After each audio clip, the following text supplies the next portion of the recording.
Hey, what's going on with y'all YouTube? It's Jay Myrax, all2s.com. Okay, so just wanted to tap in with y'all for a little bit. You know what I'm saying? Let me know if y'all can't hear me because I am on my phone right now, and you might be getting a lot of background noise. But I just want to tap in with the folks, and we ain't talked in a while, so I figure let's get it in. Let's talk a little bit.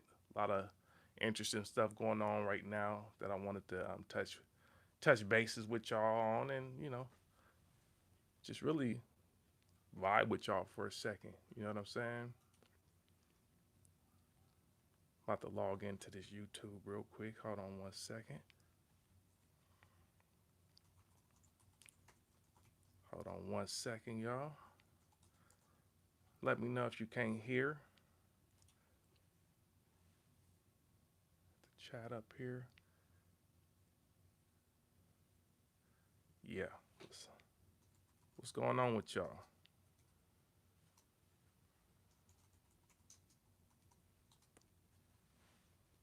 How's everybody doing up in here? Let's see. Okay, okay. All good. All good. I know it's been a minute, but yeah. All right, cool, cool. Let's go ahead and head over here. All right, let's get it cracking. Okay, so what's going on, y'all? Jay Myrex, all2s.com. I'm on my phone right now, so please forgive the lack of quality in this broadcast. But let me know if you can hear me okay, because I think that's the main thing. Can you hear me? If you can't hear me, let me know. Bobby, what's going on? Um, can you hear me okay? Is everything coming through okay? We testing it here, so still I'm gonna talk about a few things, but yeah, let me know if you can't hear. All right, all right, yes sir. Okay, so I'm assuming since no one said they cannot hear that we're all good, but we'll find out. We'll find out shortly, actually. Hey, what's going on, y'all? Can y'all hear me okay? Max, can you hear me okay? Cool, cool, cool. What's going on, Papa Dre? What up, man? All right, cool. So, okay, y'all good. Y'all good. Cool, cool. All right, so, um, what's been going on with y'all, man? I mean, it's been a minute since I touched in and had a little conversation with the community. You know what I'm saying? So yeah, hope everybody first of all having a blessed year so far. You know what I'm saying? I know it's been a lot going on, a lot of interesting stuff in the news, a lot of crazy stuff going on out here. But I hope everybody's in good spirit. Everybody's blessed. Everybody is still focused on what's important in life. You know what I'm saying? So hopefully y'all are all good. Hopefully your family's good, your health is good, and you're staying grounded. So, um, man, been so much to talk about, really. Um, but I actually want to kind of get to a conversation I was having on Twitter earlier today.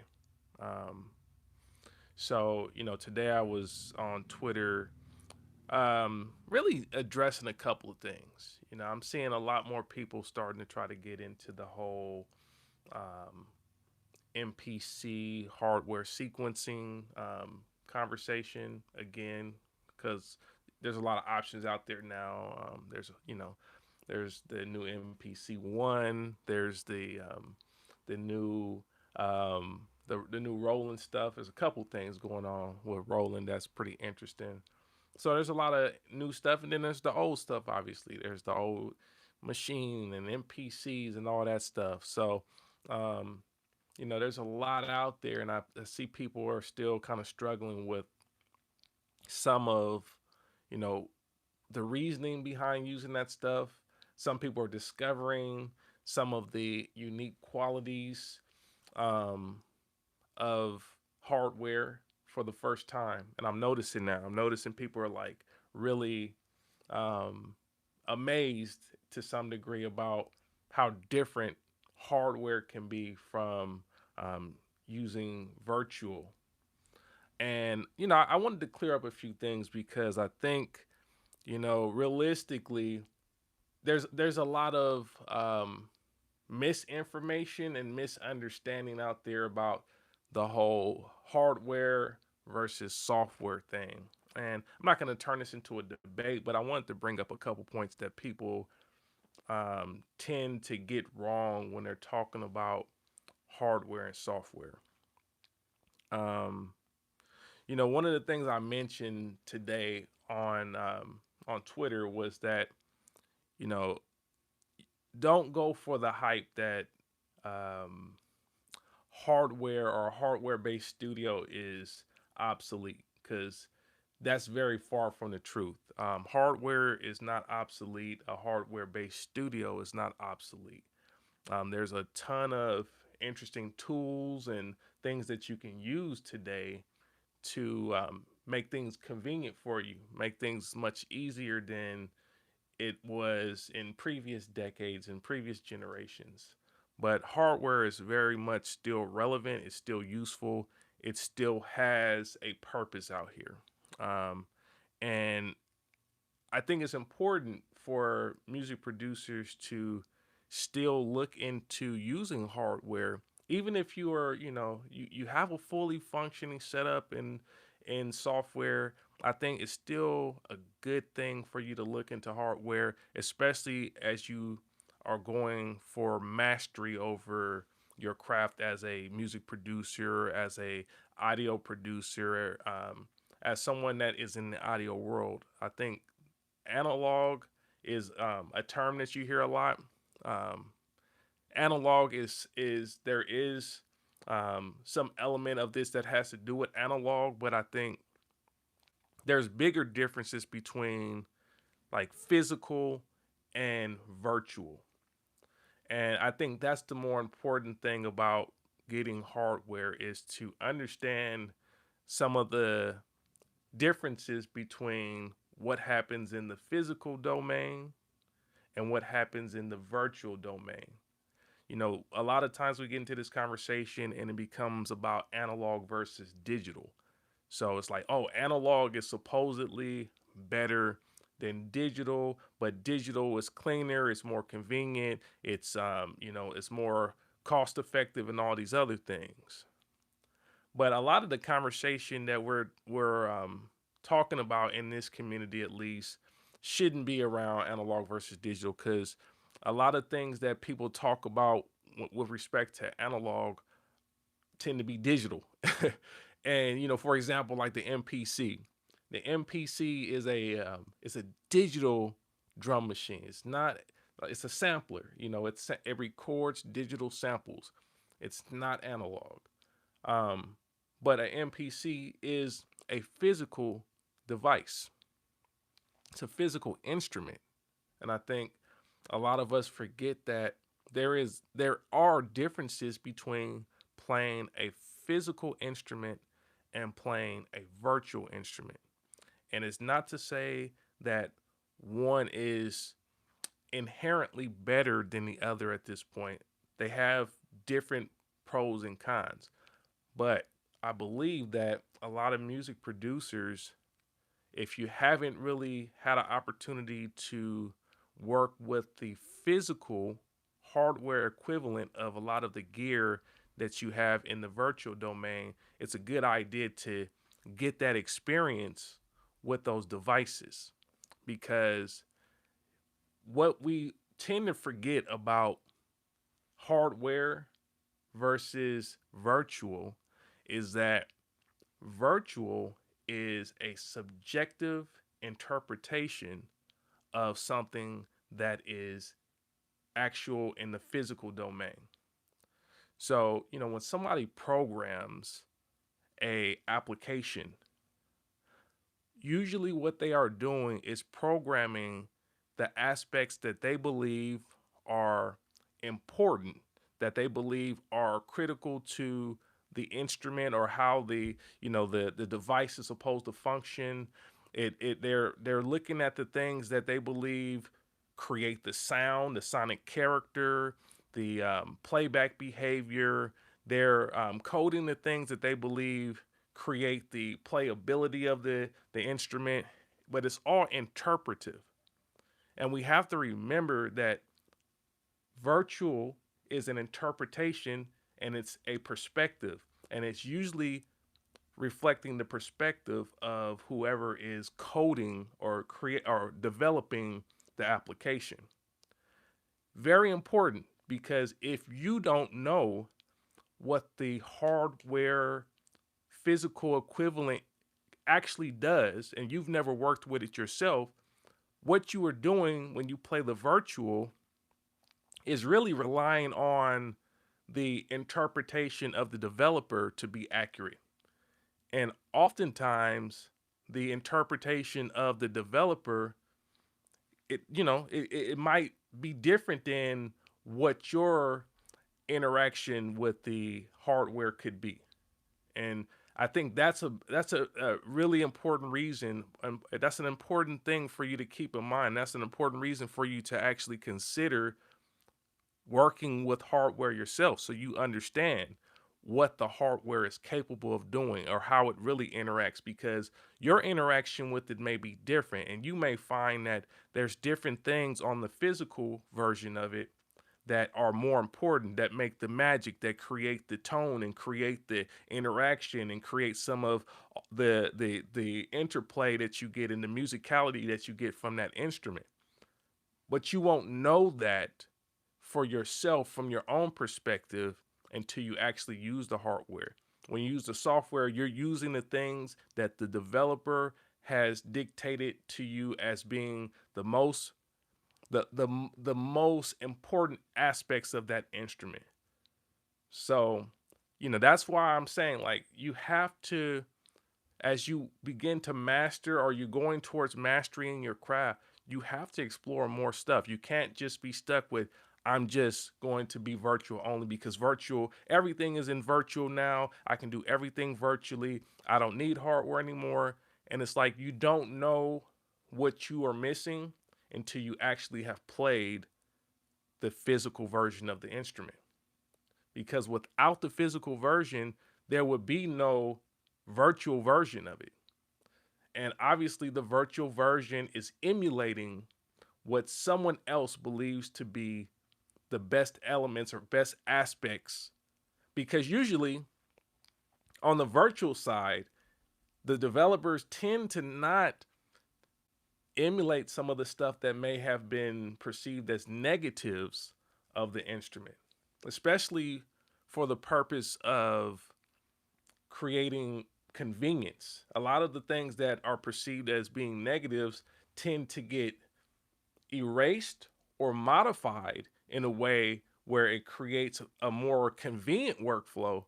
But what you don't realize is that that's an interpretation, because there might be some aspects of what is inconvenient about an instrument that actually makes a lot of difference in how you interact with it in the physical domain versus the virtual domain when it's stripped of those elements.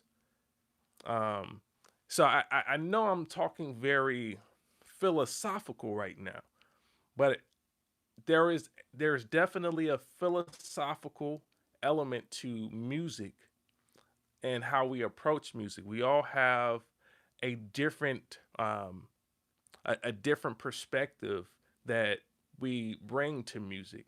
And as we interact with different instruments, we all have a different experience. And I believe that it's important for us to have our own perspective that we bring to the table when we use an instrument. And virtual can limit the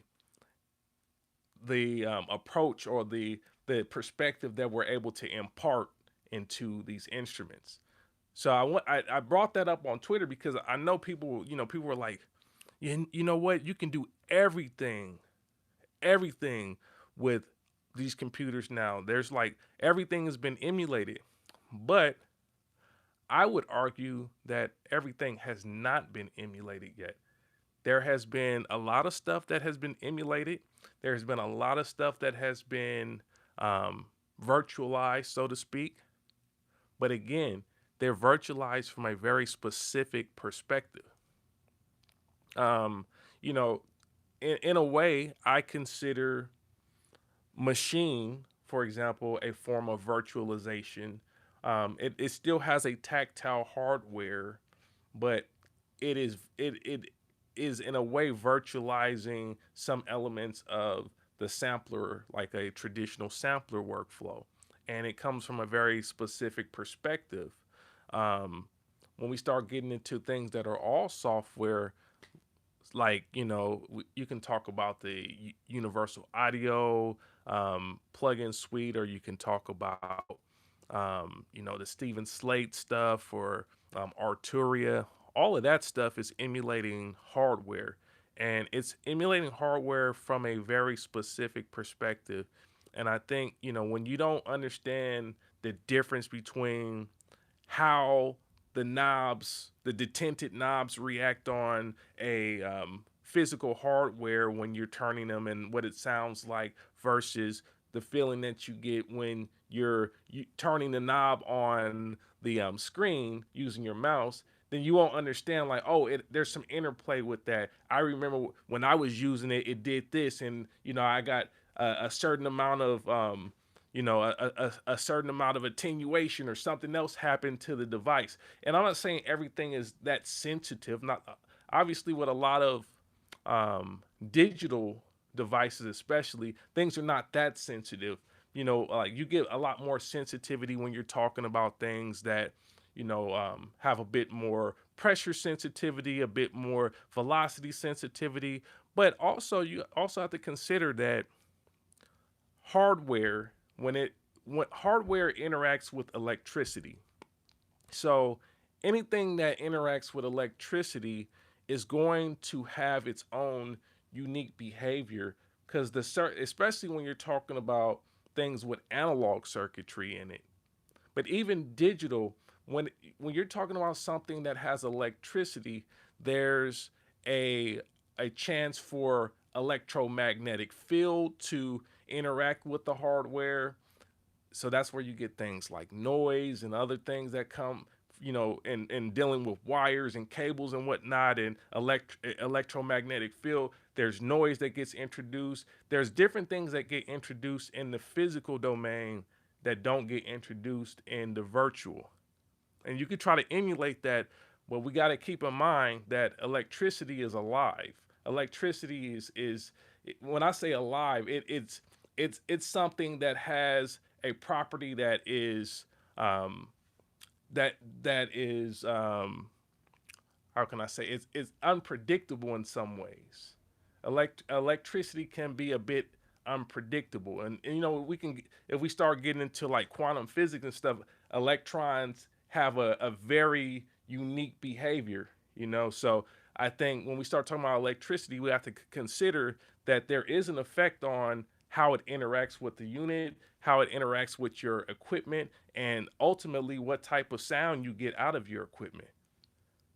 So I know I'm going deep, but I'm just trying to drive the point home that there is a difference between using a virtual version of something and a hardware version. So, in order for you to understand the limits of what can be done, you should use the hardware. All right, Papa Dre, have a good night, man. Take it easy. God bless. But yeah, so that was part of what I want to get at, because I know a lot of people are um, conscious about the money that they spend on stuff, and I'm not trying to promote you spend money that you don't have on equipment that you don't need. But I really want to make sure that as a community, we're not trading convenience for mastery, because that's dangerous. We can't be out here where we value convenience over mastery. And mastery means that, first of all, we have exposure to all aspects of what is important in audio and audio production.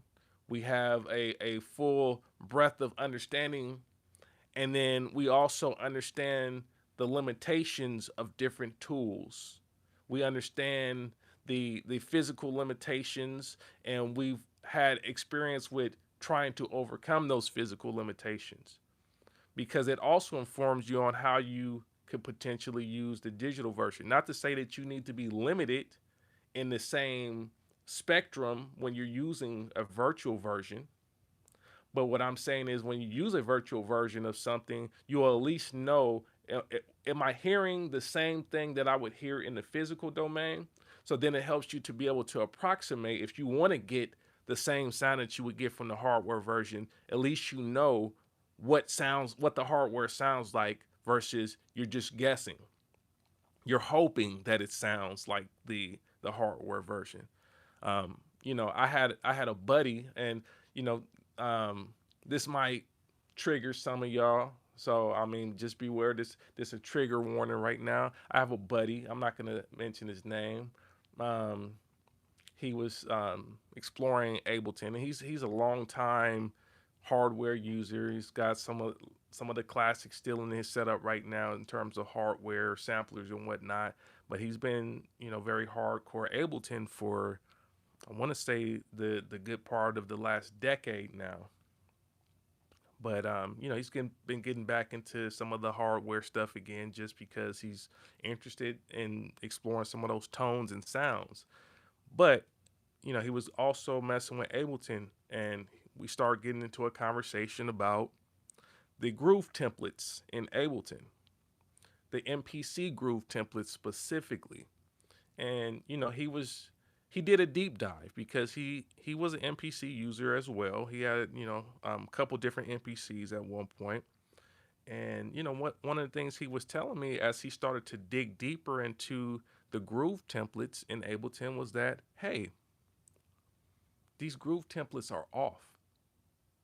They are shifted in a way that doesn't reflect, because he had an MPC. He was doing some A/B testing at that time versus the 2000, and he was just looking at the grid and how the groove template was interpreting MIDI notes versus what was actually coming out of a real MPC. And he noticed, like, hey, the stuff that's shifted in here is wrong.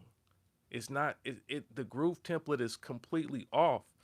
And we have to remember, the groove template was supplied by a human being. A human being put that into Ableton so that it's available as a tool. But realistically, we don't know to what degree the human being that extracted that information from an MPC. We don't know how they extracted it. We don't know if they used, some MIDI time code, if they used MIDI clock, if they used, some other type of like synchronization, like SMPTE, and then converted the audio hits into MIDI. We don't know what the methodology was, and we also don't know how they judged the accuracy of their approximation once it was put into Ableton. But the reality was, from my buddy's perspective, once he compared A/B, he said, no, these Ableton groove templates for MPC are not reflecting what I'm experiencing with the hardware. And so that's why we have to have experience with these things, so we can know, like, okay, when I get into a virtual environment, how do I know that what I'm hearing is what I'm supposed to hear?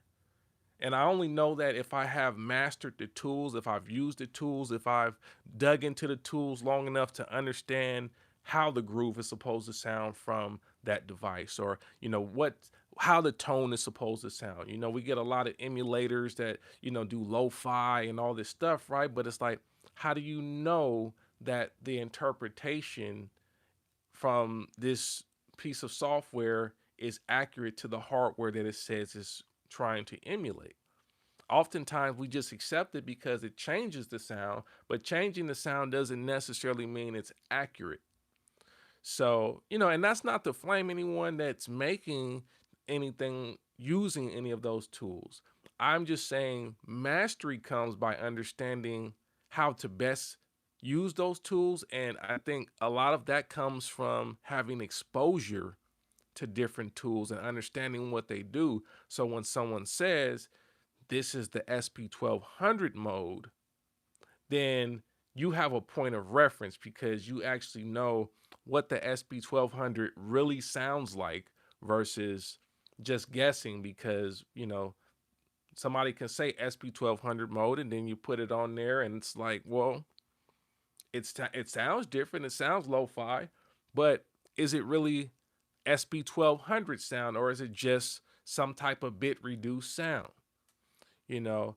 And I think also, we have to be careful with putting different pieces of equipment on pedestals because I think, if you really want the SP1200 sound, that's great. I mean, if that's the sound you're looking for, there's no problem with that. I think there's still good use out of using something that maybe tries to emulate the SP1200 but sounds different. Um, and if it sounds different and it's still something that's pleasing, that doesn't mean that it's bad because it doesn't sound like the SP1200. So that's not really what the conversation is. The conversation really is, how do you know that what you're doing actually sounds? If you're saying that I'm using the SP1200 sound, how do you know that that is the SP1200 sound if you never used the SP1200 and you never, sped a sample up to get around the sampling limitations and then slowed it back down and see how, the ring modulation and some of the artifacts come into play with the sample and how that interacts when, you also start doing truncation of the sample, and how do you know that the sliders on the virtualized version of what you're using interact the same way as it would on the SP1200, and you're getting some of the more coarse editing artifacts that you would get from an SP1200 versus the virtual version that may be a little bit more fine tuned, and you're not getting some of the air and some of the weird stuff that interacts with the sample that makes it sound a little bit more fluffy, a little bit more, airy, and a little bit more dirty in some degree. A lot of this stuff, I'm talking nuance right now, but when we start getting into mastery of the audio and mastery of audio production, those nuances add up. You know, um, a lot for many years in the audio domain, especially, we were sold the idea of very clean digital reproduction. All the interfaces were sold as, high end conversion, super clean, super noiseless preamps, all this stuff that we believe to be, the thing that we wanted out of digital, only to like years later have a whole bunch of bit reduction and tape saturation and tape emulation with noise and all that stuff come back into play because we realized that we like some of that noise, some of those artifacts and things that come with using noisy analog that has interference and deals with electricity. We have all these things now to help us to get some of the noise back into our clean digital, which is cool, but it begs the question, what was wrong with the hardware, the analog stuff in the first place? Um, Obviously, um, electronics, music equipment, and all that is a business. So obviously, there's something to do with the business of it. Obviously, if you're my age or older, and even some of the young cats in here, y'all remember Pro Tools, DigiDesign, and how DigiDesign limited the track count that you got with Pro Tools, and how they um, created all these other limitations, like you can only use this hardware if you want to use the Pro Tools system. A lot of business is driven by artificial limitations and other things that may help to expand the life or create a longer lifespan for some of the products, or create maybe a shorter life cycle, I should say, so that you have to continue to upgrade. So I get that. So, you know, one of the things is, yes, part of what happened was we got sold on clean digital, only to realize that digital is not the end all be all of sonic character, and it's not the only thing that we like to hear. We like to hear the dirt. And I think some of the emulations that are available now are a decent way to get some of that dirt back into our digital audio and digital workstations and whatnot. But you also have to keep in mind, well, look,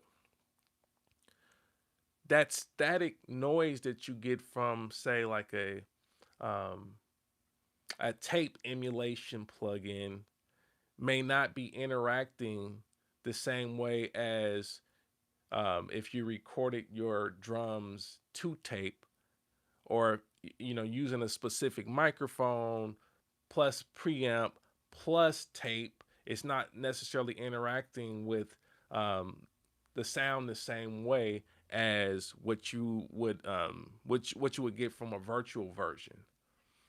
And a lot of this editing stuff I was talking about earlier with the SP1200, for example, that's a good example of how maybe a static lo-fi generator or sound generator may not give you all of the tonal characteristics, because some of the tonal characteristics of like the lo-fi-ness of SP1200 also has a bit of a rhythmic characteristic, especially when you start getting into, oh, that kick that I truncated still had a little bit of noise at the end. So because of that, I'm getting a rhythmic noise pattern along with the kick. And then the hi-hat has a little bit of noise texture too, which is a little bit different. So it interacts with the kick's noise pattern as well when they hit each other, or when they're played at the same time. So then there's a texture or a rhythmic texture that happens with the noise. See, I'm getting into a lot of the like the minutia, the nuance of the sound, but what I'm talking about is understanding or having mastery of the audio and understanding what you're supposed to hear and why you're supposed to hear it. So, you know, I wanted to bring that up. Hopefully that gets y'all thinking a bit more. I hope that that is, something that allows you to start thinking about the importance of using some of the hardware. I'm gonna get into the chat room though and see what y'all talking about, because I've been missing some of what y'all talking about in here. Filthy Rich said, "What is your take on the SP1200 clones coming out?" So I kind of was talking about that a little bit, but specifically, there's a couple that are interesting. Um, I think the Isla one is probably the forerunner right now. And I've heard some samples on YouTube and whatnot. I think it's interesting. Like I think it is another device that will be an interesting tool that we can use.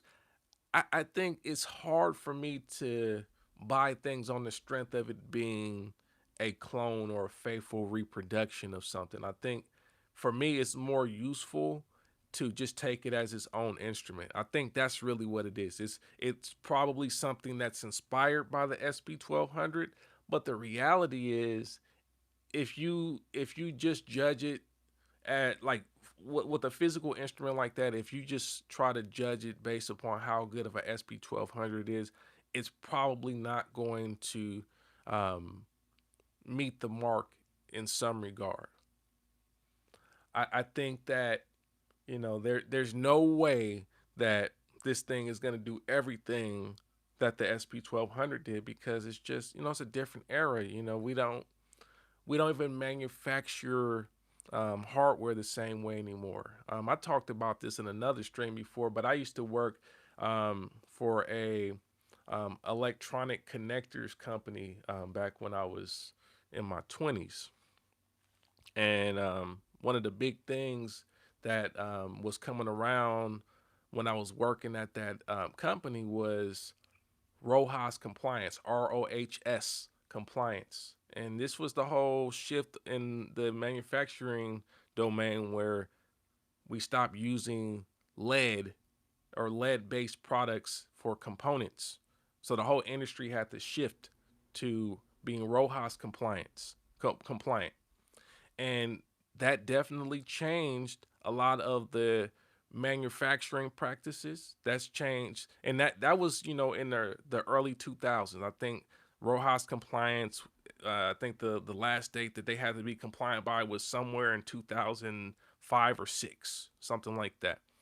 But that changed manufacturing. So anything manufactured today is going to be different than what was manufactured or the manufacturing processes that were used in the 80s. Guaranteed. Now, whether it sounds as good or not, that's going to be subjective. I think, we all have to listen to it and make some decisions on whether we believe it's a better sound, if it's a equal sound, or if it's a inferior sound. But I think it's just going to be different. And I think if we're willing to take it as its own instrument and kind of see how it plays and how all the things work together, then, we can figure out if there's really some value in it, or, if it's just something that's just hype. I don't want to steer anybody one way or another with that one because I haven't used it personally. I can talk about stuff that I have used, but yeah, that one I have not used. So it'll be interesting. Do I plan on buying it?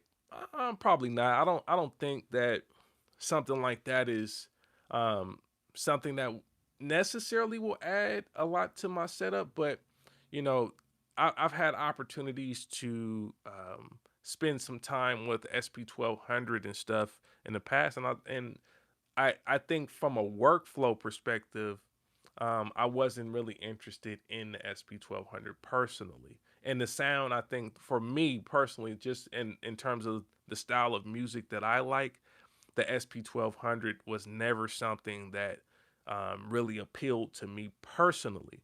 But that's all a preference thing. If you like the texture that has, then that can be something that can be very useful. Um, all right, so let me get back to, let me see. Alavon Major says, I'm not sure how the current version is now, but years back I made a few tracks in Ableton and sequencer feel was very sterile coming from working on 3000. I mean, people are getting a lot of stuff done with Ableton, and I've done plenty of stuff in Ableton at this point. I think a lot of it is about how deep you want to get into the sequencer to make it sound the way you want it to sound, right? So it is about mastery of Ableton. I think, if you already have a specific idea of what you want to do and certain tools do it better, I always recommend, that's why I recommend having a tool set, having different pieces of hardware, so if I need to get this sound, I go to this tool. I don't spend all my time trying to make Ableton sound like an MPC when the MPC sounds like itself naturally, and I don't have to do all this extra stuff to try to make Ableton sound like my MPC. So I think from that perspective, that's why it's good for us to have mastery of our tools as well, so we know. But even if you say, okay, well, I just can't afford the MPC, but I had one before at least, so I know what it's supposed to sound like. You can at least take some subjective strides towards making your MPC or your Ableton Live sound like an MPC. But I think a lot of the DAWs tend to be very malleable. They're very flexible in what you can do with them, but they also can require a bit more attention to certain details in order for everything to fit and to sync or to groove the way that you may be used to certain drum machines grooving. And certain drum machines sound, and certain instruments may sound different than what your DAW naturally sounds like. So I think there's a lot of even though there's a lot of convenience in using DAWs, I think once we start getting deeper into the nuances of sound and the nuances of how things should feel, then I think that's where you end up still doing a lot more work anyhow.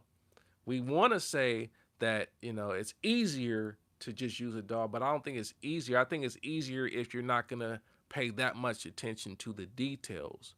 I think once you start getting into the details of sound, then it really becomes clear, hey, this is actually missing a lot of stuff that I want in my music. So now I have to take some strides to inject that into my music. So then it becomes a game of what plugins do I have, or what kind of setup do I have that will enable me to maybe do some signal processing to route something to this and that and get the sound out of this device, or it turns into that game. So I don't necessarily think that software is 100% convenient. What I will say is software is a creative place where you can do a lot of interesting things and have very easy recall system and also very easy file management system compared to hardware. But in terms of sound shaping, I think we still have to have a lot of deep understanding of how devices work, and signal flow and gain staging, and understanding what devices create specific sounds in order to really get a DAW to sound the way we want. Whereas, you might use an MPC and then that naturally sounds a certain way that you just like. So then you don't have to do all this other additional manipulation. Um, yeah, Filthy Rich says, yeah, I love all the artifacts of the analog hardware. Yep.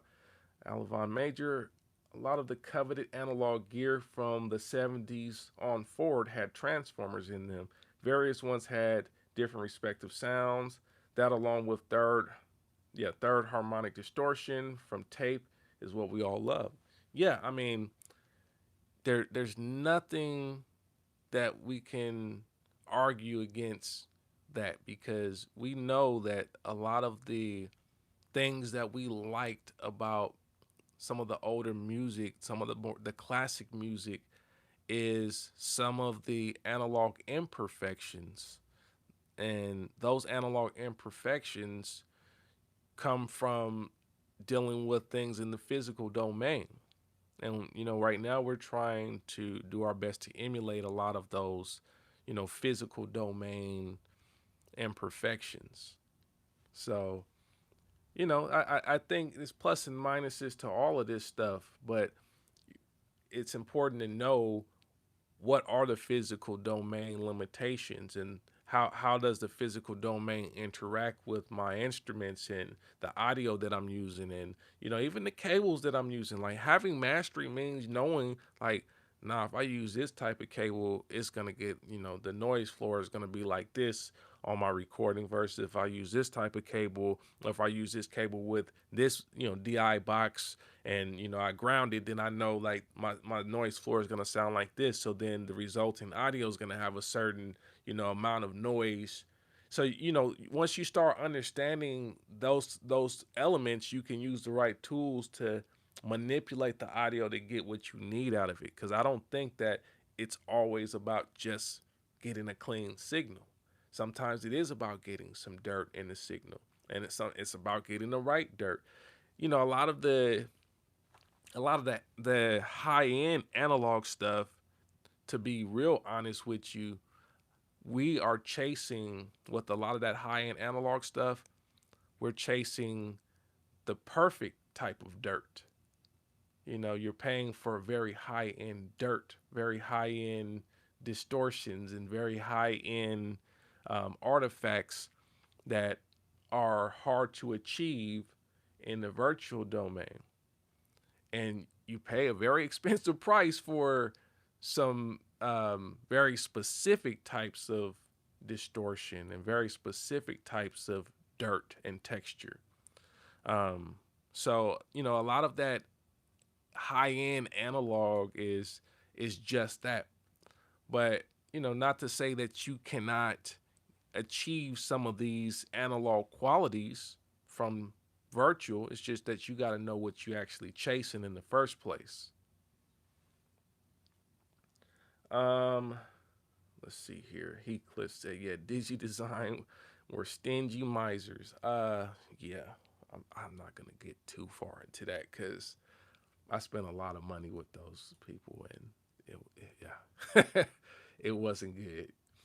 It was cool. It was what it was. I think there was a time where you weren't official if you didn't have Pro Tools in your setup. So kind of it was just it was par with the course, right? You had to have Pro Tools in that era, and there was different ways to do it. You had the digi design stuff, and then later on they came with the empowered stuff, which was even like because I had a 002 rack and I had a 003 rack later on. Actually, the way my path was weird because I had like the inbox one first, and then I went to the 002 rack, and then got rid of that. Had a period where I was using. What was I using? I was using some other interface, and then I got a double O, or I got a M Audio. That's what I got. Between that time, I had a M Audio 1814, and that one was empowered, and that one sound horrible. Like all the beats that I did in that era, like oh my goodness. Now that when I listen to them back, I'm like, dude, they sound so thin. And I was using that plus a mixer, like a Yamaha mixer, and it was just a really nasal thin sound with that empowered 1814. Um, but yeah, and then I went to the 003 rack and I had that for a while, but I just got tired. I really just got tired of the limitations that they were imposing at that time. It's probably, I know it's different now because Avid doesn't require you to use a specific hardware with Pro Tools, but at that time, it was a pain using DigiDesign because the drivers, first of all, they were not class compliant and they weren't even real standalone. So you had to, you could only use one application at a time with that DigiDesign driver. So it was just bad. So, if you were using a computer and like multiple applications come up, only one application could use the hardware driver. So it was just a pain. I switched out of that, and then the next device I had was it was the Apogee Duet. Actually, that was the next one I had. And then from the Apogee Duet, I was like, okay, I did that for a while, and then I got tired of having a 2-channel interface.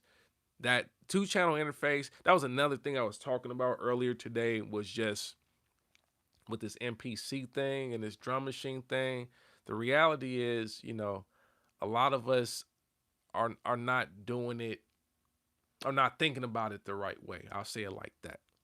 2-channel interface, I look at it like a 2-channel interface is kind of like buying a 2-track multi or two track hard disk digital hard disk recorder. The reason I say that is because you only got two inputs. So it's like you got a 2-track hard disk recorder that has a whole bunch of virtual tracks to it. You can only record 2 tracks at a time though. Some of us have these 4-channel interfaces, and that's like a 4-track. That's like a digital 4-track with virtual tracks, virtual tracks on the inside, but you're only recording 4 channels at a time. Then some of us have the 8-channel interfaces. So now we're at digital 8-track or eight-track multi-track, right? Which, if you look at it from the perspective of like classic home studio setups, back in the day, folks had the Fostex and the Tascam 4 tracks and all that kind of stuff, where it was like, yeah, you're recording to a 4-track. Um, but I think when you start getting into this whole MPC thing, some people have a lot of issues with the MPC because they just don't want to admit that it costs money to use the MPC. If we realistic about it, if you want to get the sonic characteristic of recording analog signal from the MPC and being able to manipulate the analog signal, and then dealing with the conversion of the analog signal into your audio interface, into your DAW. A lot of us don't want to spend the money that it takes to really record the MPC in a way that's convenient. Recently, I did some, like, in one of my Instagram stories, I was showing how to do the old school synkless MIDI synkless recording style from an MPC. And basically, what that is when you record stereo track one at a time for all the tracks in your MPC, and you use the click track as the guide for how to line up all the individual tracks you've recorded. So you record the the count in from the MPC. So, like, basically you set the MPC up so that it does count in upon playback. So that gives you 4 clicks that you can use to then line up, tab the transient, line up, tab the transient within your DAW. So then all the tracks are lined up or aligned based upon the click track. That is not, by today's standards, a convenient process at all. And I know a lot of people hate that. Um, that process works, though. If you don't have 8 inputs on your audio interface, or you don't have the 8 outs on your MPC or whatever, that methodology that I just explained, using the click track from the MPC as the guide, that works. The problem is, people don't want to do that kind of work. So then the real solution is to think about your audio interface and your MPC game differently. And a lot of times that means coming to the table with the idea of approaching your studio like a big studio. And what do I mean by that? I mean, okay, a lot of times we shouldn't skimp on the audio interface, and we're getting the 8 channel one, but maybe what you really needed is a 16 track studio.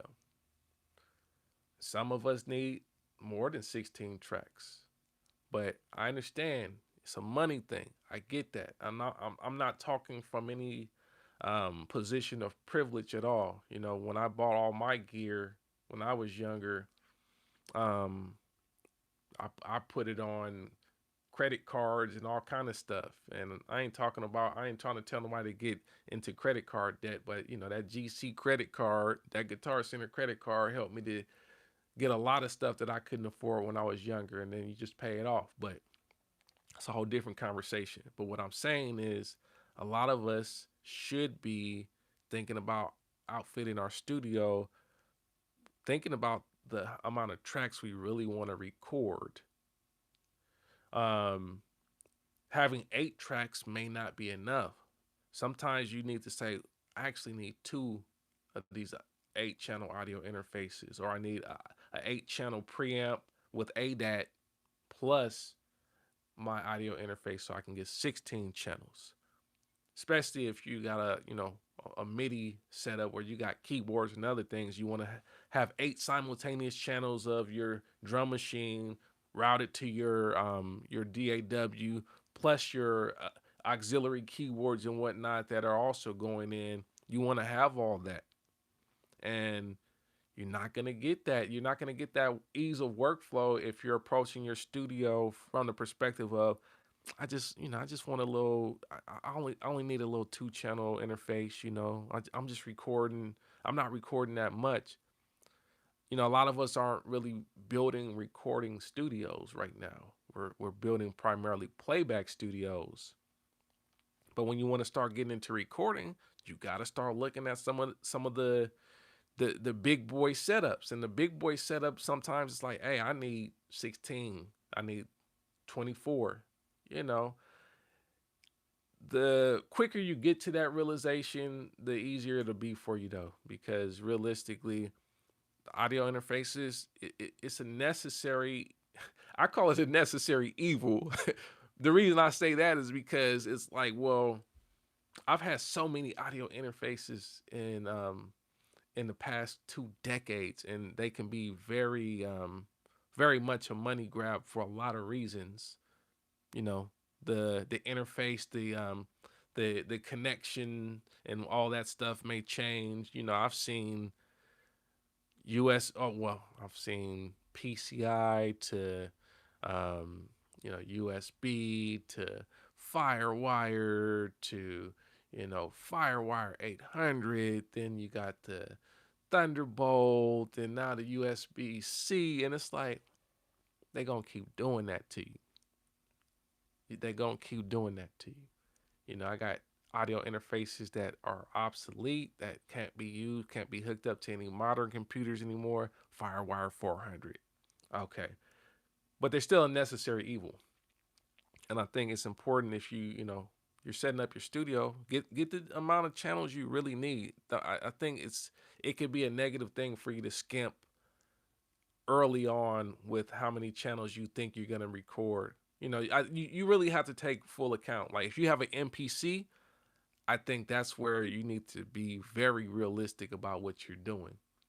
Because that whole 2 channel thing with the MPC causes a lot of people to not like the MPC workflow. And, I think if you say, okay, I'm only using the MPC and I'm gonna record eight tracks at a time, then guess what? Make sure you buy MPC that has 8 outs. I'm gonna stop there for a second because some of y'all know what I'm talking about.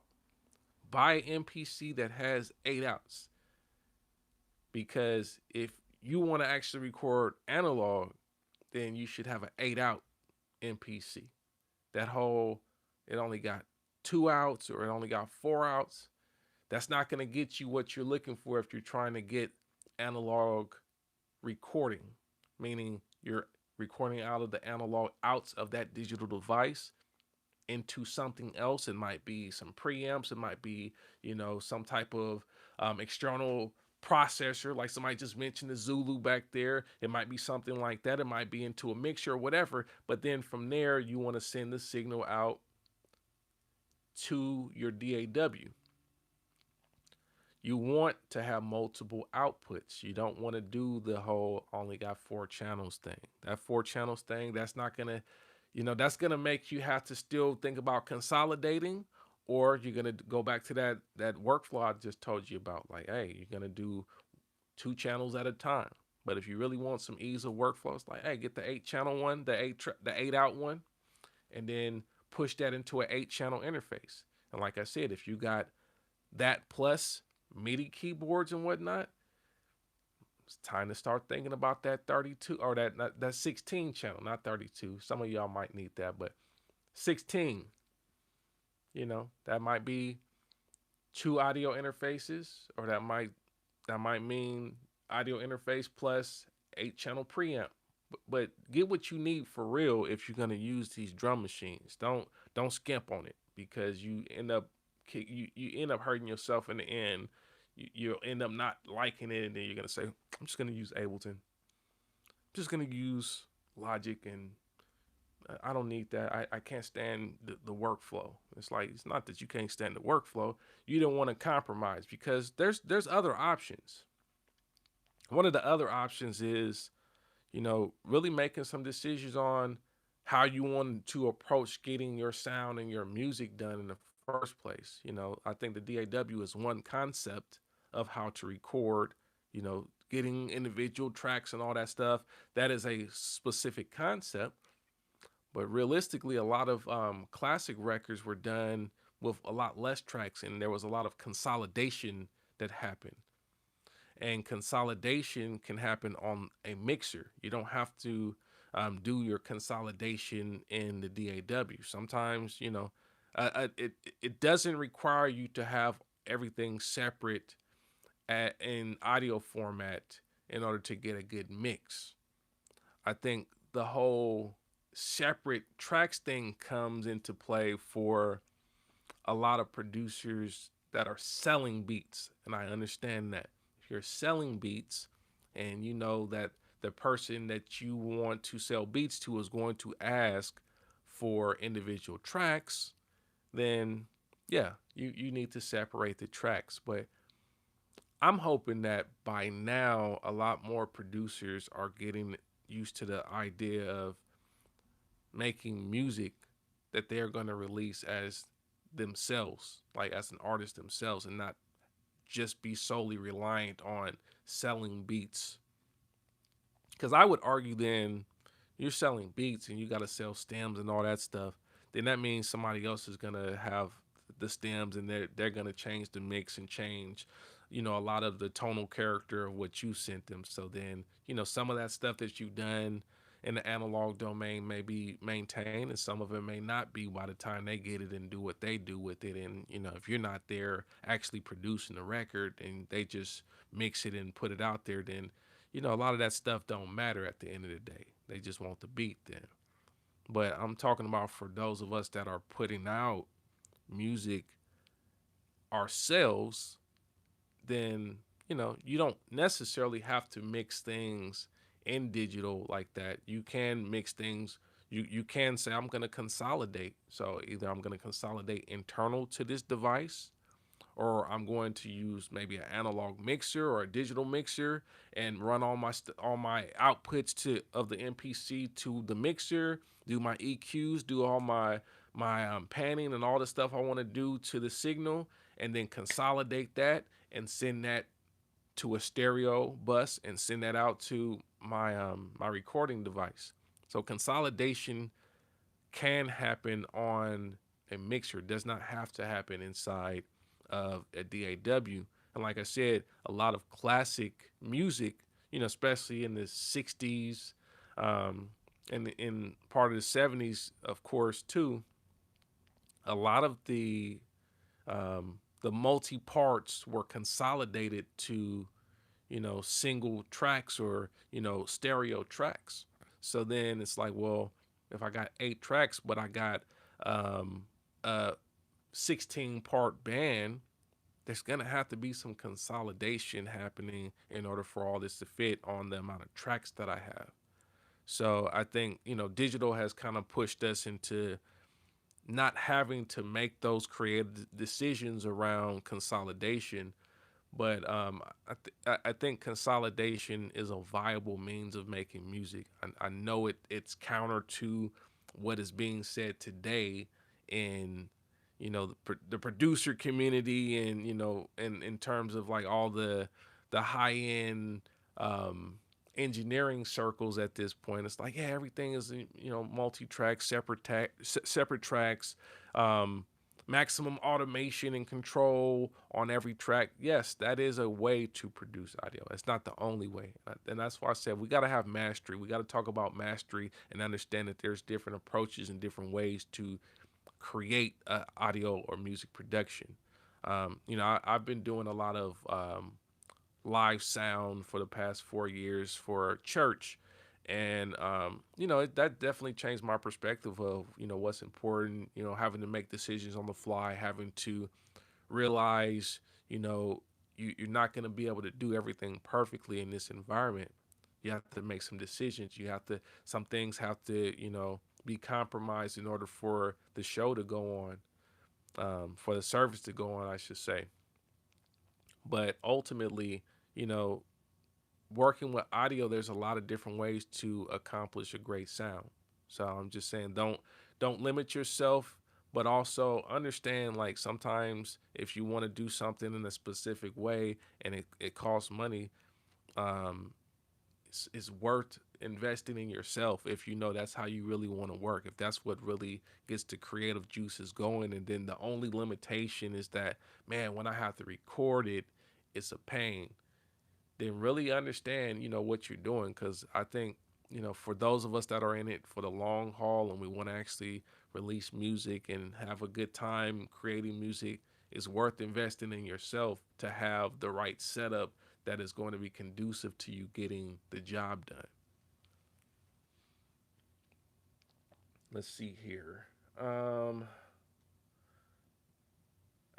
says, Have you gotten to the point where you're tired of the renewal and upgrade ecosystem with software and just want to bite the bullet and maybe go 50 hardware and reduce your computer dependency? Um, Man, I've been reducing my computer dependency for years now, actually. You know, even though I'm a machine user, I'm a complete user, all of that stuff. I'm a iPad user too. I've also understood like I want to have physical devices. I don't want to be limited to just stuff that's in the cloud or stuff that is virtual or whatever. I want to be able to have things that don't rely on a computer because a lot of times, I work in front of a computer. Um, you know, I run a sound platform, so I am responsible for the content that goes onto sounds.com.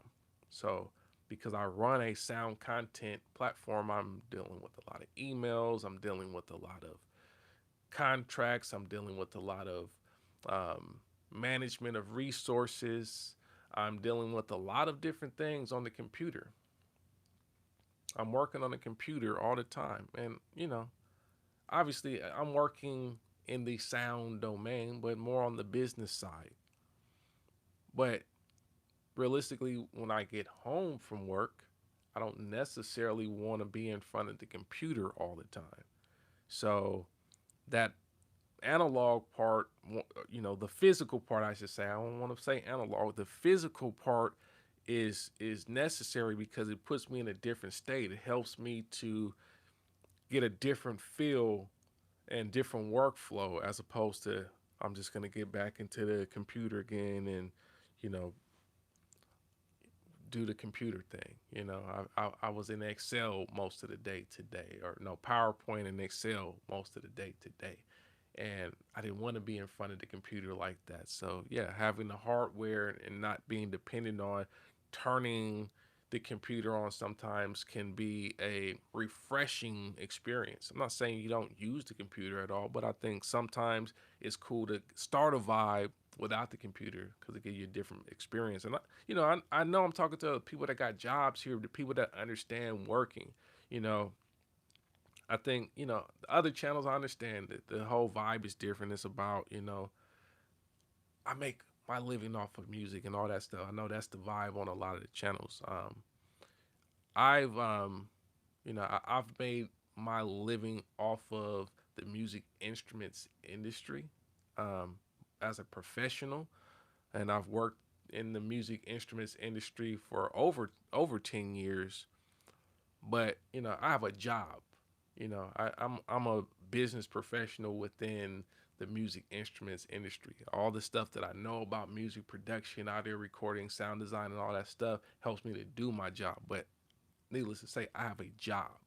So, and that's why I always recommend producers have a job so that you can afford the stuff that you want to get in your studio, because that's one of the big problems is that when you talk to the community of people that say, "Oh, I'm making my living off music," well, that's why you just had a laptop, because that you don't have the resources to afford the stuff that you really would want to use. So it is a concession for you to have just a laptop a lot of the time.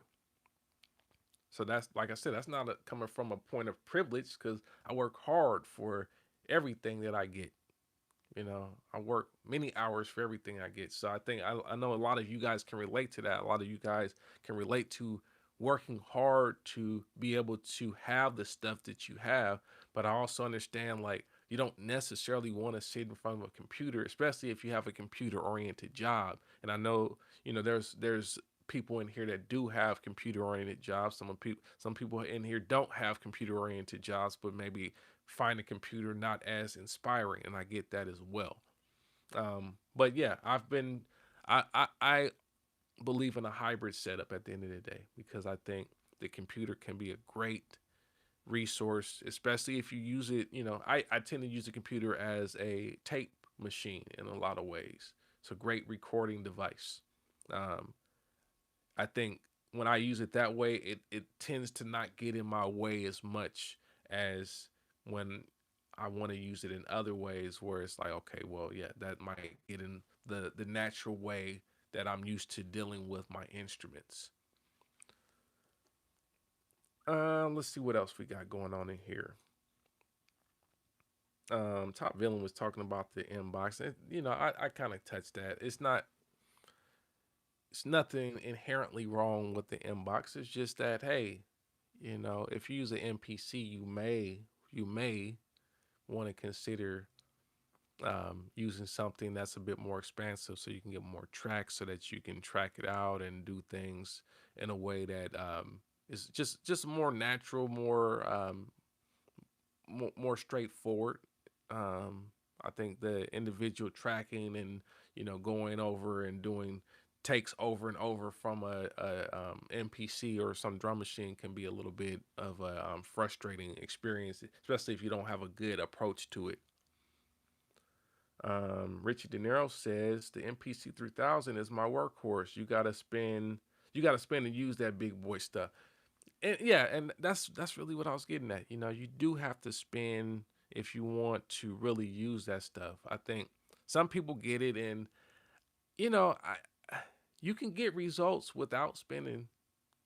I don't disagree with that idea. Like, you don't have to spend a lot of stuff, but I think when you start getting into ease of workflow, that's when it becomes, yeah, did you spend the right amount of money to get what's necessary to make it a comfortable workflow?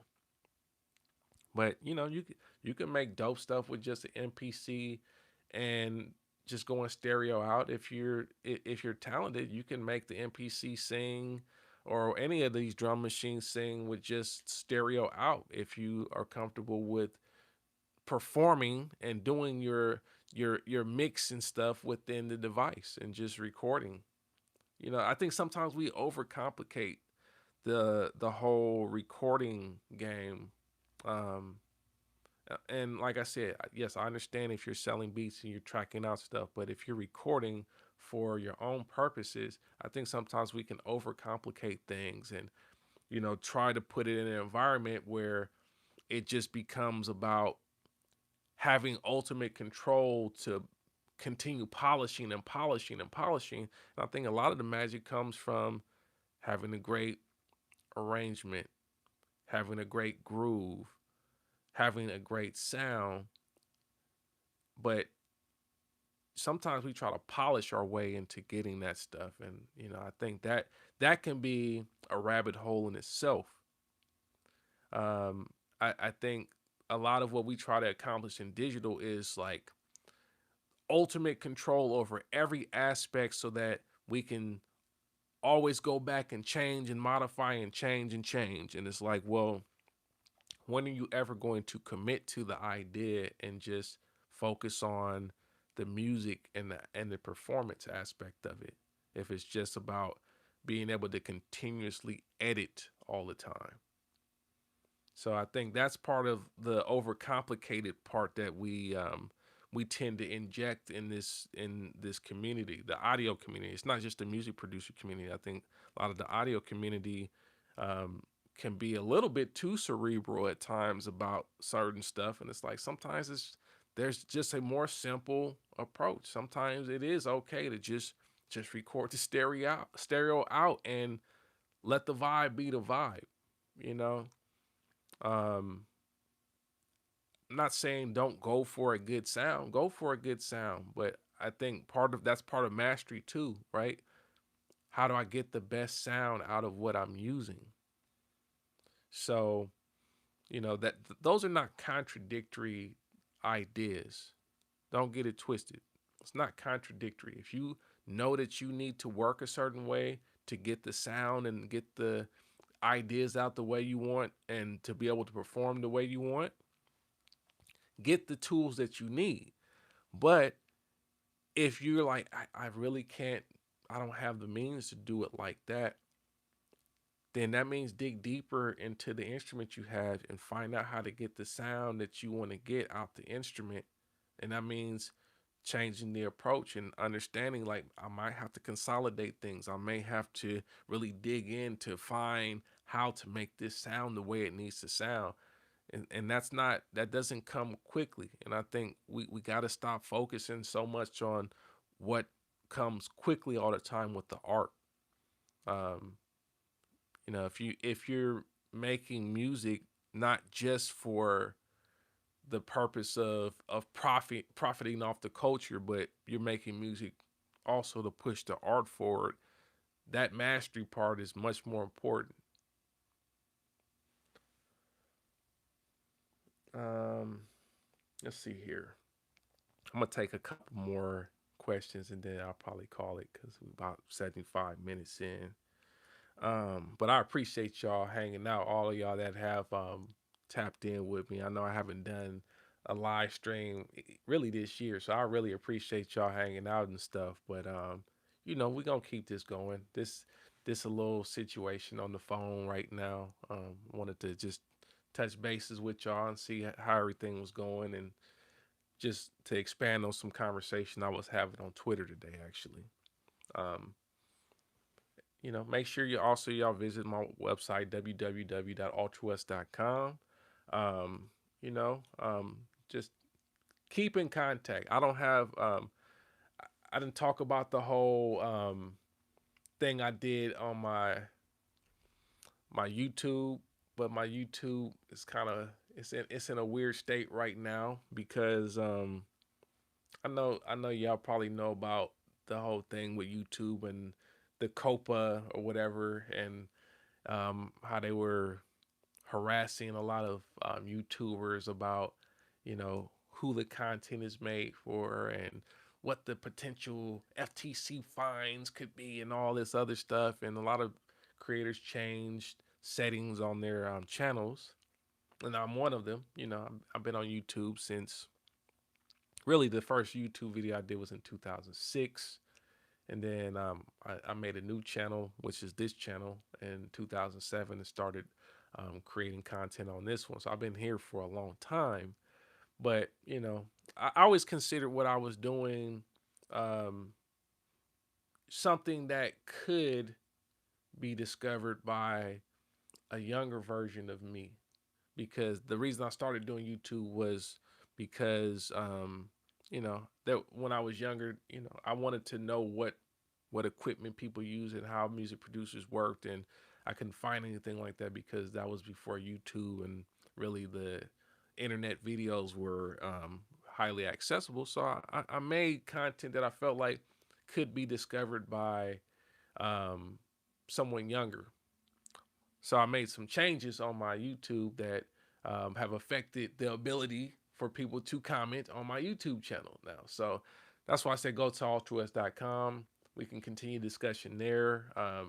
Email me, like, tap in with me. That's all I'm saying at the end of the day. Let's not become too reliant on YouTube. I've had altruist.com since 2007 as well. So I appreciate all y'all that been rocking with me. Stay connected. It's not just about YouTube. YouTube is just a means for me to communicate. It's just a communication platform, just like Twitter, just like Instagram, just like Facebook. It's just another communication tool that we're using. So we're using that right now. But when we may not be on YouTube forever. Let's see here. Somebody said I wish the Force had 8 outs. Yeah, I think they have a very specific approach with the Force. One of my buddies works at Akai, and he shows me all the latest things that he can do on the Force, and it's great. He's doing some cool stuff. It's very much a performance tool. It's designed for like live performance. The whole concept is about creating a live performance using that box. So if you don't have the mindset of using it as a live performance tool that you're going to perform using finger drumming and clip launching and some other manipulation from that device, if it's more about beat making, that's a tough device to rock with. If it's about studio production, but if it is about performance for you, it's a great tool. It's a tool that there's not a lot of stuff out there like that. I saw someone mention the Octatrack earlier. Like Octatrack has some live performance approach as well, but this the Force is definitely like a very expansive live performance tool. Um, yeah. Let's see. Willy Wonka says, "Have you used Cubase's 3?" Actually, no, not yet, not yet. That's on the list of things to do. I got approached by Steinberg earlier, but you know, that was a weird interaction, so I'll leave it at that. But I haven't tested it out yet. I've kind of been on my core gadget stuff still. If you follow me on Instagram at AllTrueS as well, I post certain stuff that I be doing, with my MPC and core gadget and whatnot. So I'm still kind of on the core gadget thing. Um, Cubase's, I like it. I'll probably check out Cubase's 3. I just haven't yet. So give me some time. And I don't like to post a lot about stuff that I just use surface level. That's another thing that I just been off of. I know like the whole internet culture right now is about like being the first to post and talk about something that we just got yesterday or today, and it's like I'm just off of that because we can't really talk deep about any of this stuff that we just got. It's all surface level information, and for some people that might be helpful to like get the energy right about like, okay, how did somebody respond to it the first time they mess with it. But I'm off of that whole vibe of just running to the internet to talk about something I just got and haven't gotten deep with, and talking about how dope it is or how whack it is or all that stuff. I'm off of that now. Trust me, I've done the reaction videos and stuff. I'm not dissing anybody that is doing that. I'm not dissing anyone that wants to share their excitement about having something new. I just don't like that for myself. I think for me, it doesn't add as much value until you really know the equipment or the tools well enough to get deep with it and understand, like, have a real perspective that comes from actually getting some work done and not just going surface level with the tool. Let's see here. Um, Digital Diesel said, agree, stereo out vibe is the vibe. The Force helps me to focus more on the music and the composition. That's dope. Top Villain Entertainment says, I'm using the Akai XR20 for now. I actually considered getting that at one point just to have a different vibe from, samplers and stuff. Um, that's another thing. We can't just put samplers on a pedestal. Samplers are one type of device, but drum machines are a different vibe in itself. And I know, in the day and age of super abundant drum kits and samples, trust me, I know that's the business that I do for a living. So I understand that part of it. But sometimes in terms of an instrument, it's cool to use just a drum machine as well that just has drum samples that has a very specific vibe. And a lot of classics were made with drum machines and not samplers. So I think it's no problem with using just a drum machine. Let's see here, a couple more. um Arsino says, what do you think about the Zulu? Had it for a couple days.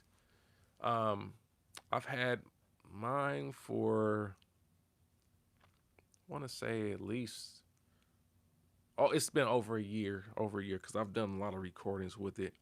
It's a cool device. I mean, it's definitely its own vibe, man. Like you can really push some analog signal through it, and get some new tones that you couldn't get in the digital domain, in the virtual domain. So I think it's cool. Um, do I think it sounds exactly like a tape machine? Not really. I think it's got its own sound. It definitely does some interesting analog distortion and compression. Um, is that all of what I believe gives tape character? Not necessarily. I mean, I've done some recordings to tape. I mean, I'm not gonna sit up here and call myself a tape recording expert because I'm not. But I've done some significant projects on tape. Um, One of the significant projects that I did on tape actually was the George Duke Soul Treasures Library for Native Instruments. So we had a tape signal and we had a straight digital signal on that product. So um, tape, from my perspective, can be very clean. Just because when we got into recording George Duke and recorded to tape, and compared it to the digital, it was like, yeah, you can hear some differences, but a lot of the differences that you would really hear from tape have to do with like how hard you hit the tape, and we were recording pretty clean, so with a pretty pretty clean signal that's not being driven or super saturated, tape can be very clean and very nice sounding as well. But I think spend some more time with it. Do a lot of recordings, um, and play with different signals. Don't just get used to drums. Play with different signals because I've done a lot of recording through the Zulu now. I've done a lot of drum sound design through it. I've done recorded different types of instruments, stereo mixes through it, and they're all different vibes. I still like it for drums. I can't say that I am the biggest fan of it for stereo processing of like a stereo bus mix for like music. I think for drums it can work, but for melodic stuff I tend to not like it on that. But I think you just got to spend time with it. It's definitely a useful tool. If I thought it wasn't useful, I probably would have gotten rid of it by now. But it's definitely useful. I think you just got to figure out how you want to use it and what best fits the vibe of the music that you're working on.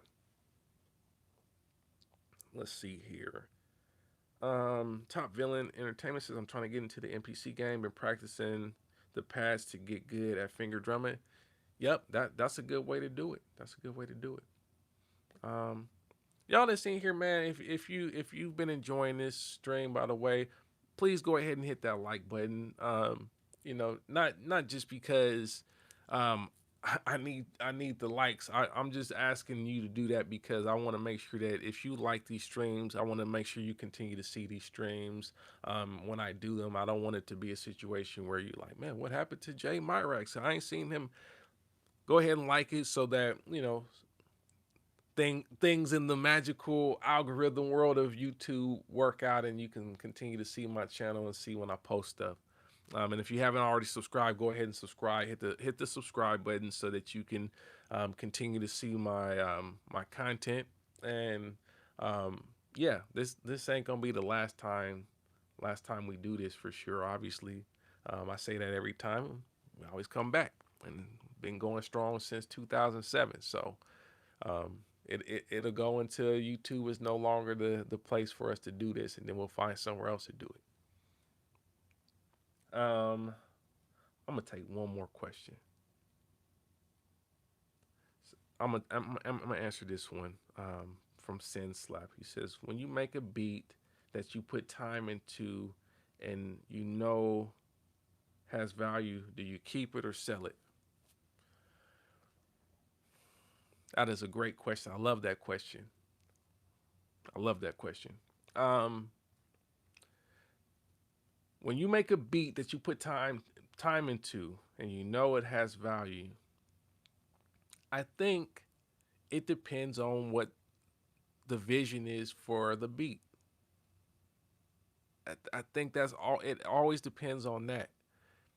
If you make a beat and it's very very musical, very interesting composition. It has a life of its own, and it can stand on its own without vocals or without additional stuff added to it. And in those cases, I just feel like put it out. It's a composition. I think we got to stop looking at everything that we make as just being beats. That's one of the things that's important. We got to stop looking at everything as being beats, because the longer you do this, the more you'll start to understand we're not just producers out here. Some of us are not producers at all. Um, some of us are songwriters. Some of us are music composers and songwriters. Some of us are performing artists. It's not always going to be about selling a beat. It's not, the stuff that you're doing is not always a beat. Sometimes it is a song, sometimes it is a composition. It's okay to look at yourself in the same light as Herbie Hancock, as um, Vangelis, as, you know, man, Adrian Young. It's okay to look at yourself in that vein as well. You don't have to marginalize yourself to saying I'm a beat maker just because you use electronic methodology to create your music. I think all of us that use electronics are electronic musicians. If we use electronics to create stuff, even your computer or whatever, we're all electronic musicians. If you make hip hop music with an MPC, you're still an electronic musician, because hip hop is primarily a electronic music. Um, if you make dub is a form of electronic music. You're using electronics to create the delays and all the other stuff. It's a way of manipulating sound. Um, but we're composers too. So the thing is, if you make something that you like, listen to it and see if you hear more on it. And if you hear more on it, be realistic about what you hear. Do you hear vocals on it? Do you hear another musician on it? Do you hear yourself on it? You have to ask those questions. Do you hear some type of poetry on it? Do you hear a rap? Do you hear a song, like a sung song on it? Because sometimes it doesn't need all that to be valuable. It's valuable because you made a great composition that has some great sonic qualities to it, and it's a musical journey. Then don't worry about selling it to another artist. Put it out there. Put it out there and put your name on it. That's cool too. But if you always make things from the perspective of I gotta hold this for somebody, then you're missing out on stuff that can be asset long term for yourself and for your own music legacy. Don't always put things into a perspective that it has to be sold. And I think also, on that topic, it's not always about selling beats to artists. You know, we talk, the music producer community especially talks a lot about selling beats and making a living off of selling beats. And there is a market for selling beats. I'm not going to argue with anybody about what the market looks like and how much money there is available and all that stuff. There is a market. I've sold beats. I sell beats, but I don't only sell beats. I think that artists, like especially indie artists, are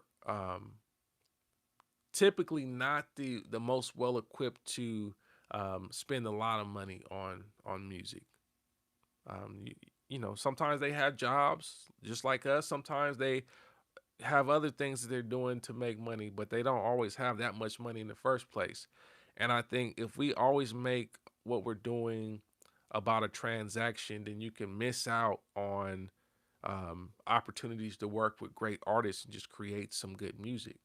And you know, I say that from experience. I've worked with so many artists that got beats, excuse me, that got beats from me that, you know, we just bartered. It wasn't, they didn't pay me money for it.